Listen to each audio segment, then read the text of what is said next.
Jed, ipinatawag na ba ng komite yung mga senador na sinampahan ng reklamo?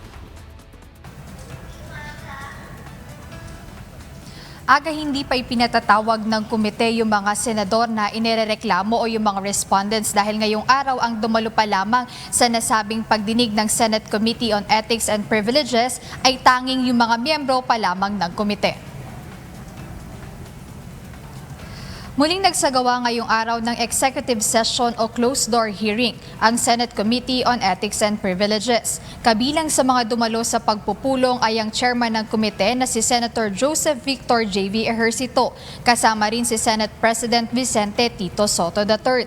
Present din sa hearing ang iba pang senador gaya ni na Senator Panfilo Ping Lacson, Senator Amy Marcos, Senator Rodante Marcoleta, Senator Erwin Tulfo at Senator Kiko Pangilinan.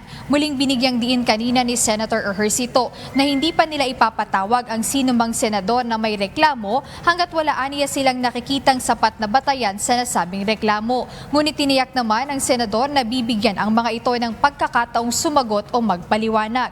Bukod dito ngayong araw, nagkaroon ng ilang revision o amendments na ginawa ang komite sa kanilang rules. Kaya hindi pa formal na nagsimula ang vetting o masusing pagsusuri sa mga reklamo laban sa ilang senador upang matukoy kung alin ang may sapat na ground sa mga ito. Sa kasalukuyan, mayroon ng 9 na reklamong naihain sa komite, ngunit hindi pa rin pinapangalanan ni Senator Ejercito ang mga respondent. Bukod dito, mananatiling executive session muna o hindi bukas sa publiko ang mga pagdinig ng Senate Committee on Ethics and Privileges ayon kay Chairperson Ejercito.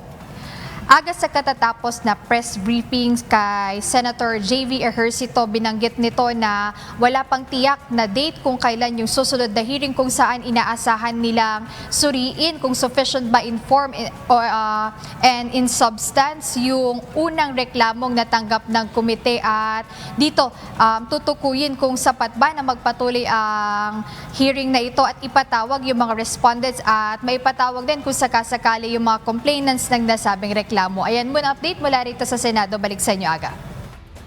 Maraming salamat, Jed Neresina.